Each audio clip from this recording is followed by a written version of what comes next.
Nous allons voir maintenant comment calculer de manière détaillée le coefficient U équivalent qui traduit les déperditions à travers le plancher bas.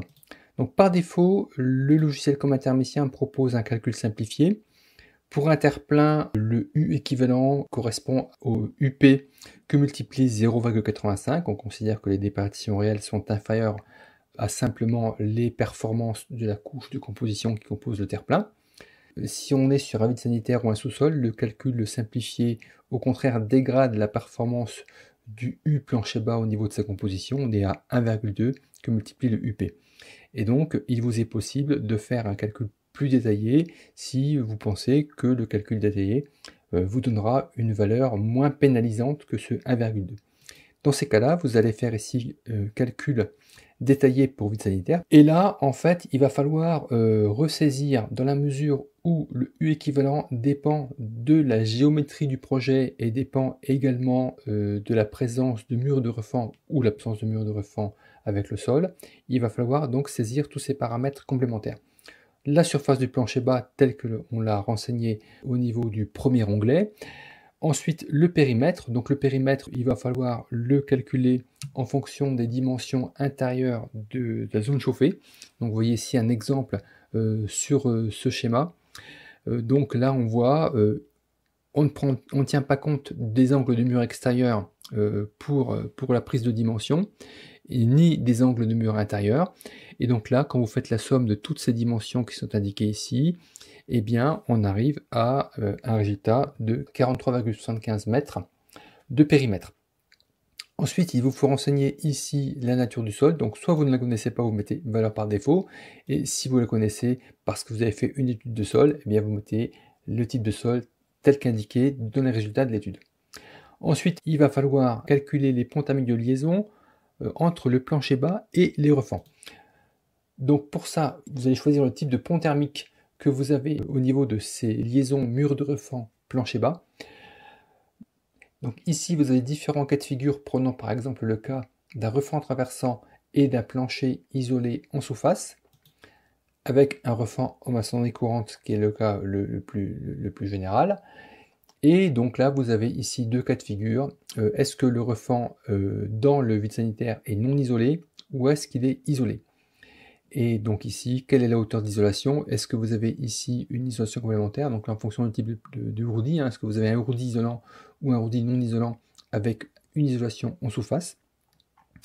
Et en fonction ici des épaisseurs, donc du refend et des épaisseurs du plancher, vous avez des coefficients psi qu'il vous faudra reporter dans l'interface.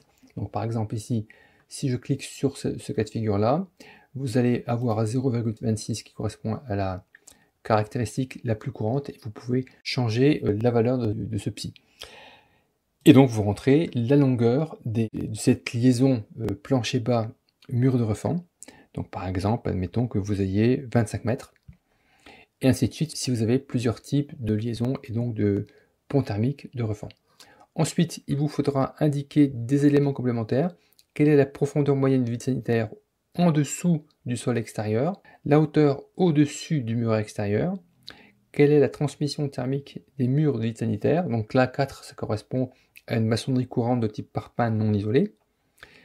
Est-ce que votre vide sanitaire est faiblement, moyennement ou fortement ventilé, selon ce que vous voyez à l'écran en termes de répartition de la surface des ouvertures d'aération par rapport à la surface du plancher bas.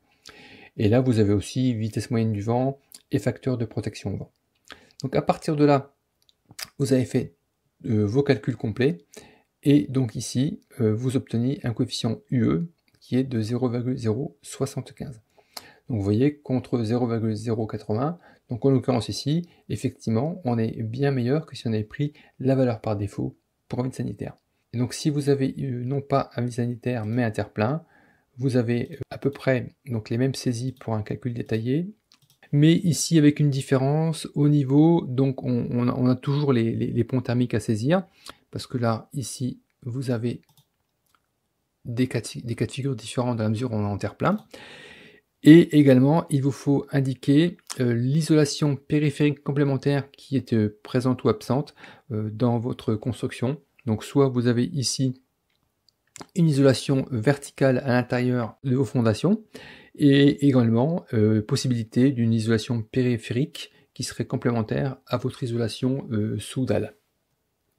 Donc vous rentrez ici la longueur de l'isolation horizontale, donc vous voyez ici sur cette illustration, verticale, donc vous mettez rien si une des deux n'est pas présente, l'épaisseur de l'isolant et le coefficient lambda de l'isolant. Voilà donc pour les caractéristiques de calcul détaillé du coefficient UE. Et donc généralement, ça permet d'avoir des résultats quand même qui sont un petit peu meilleurs que les valeurs par défaut.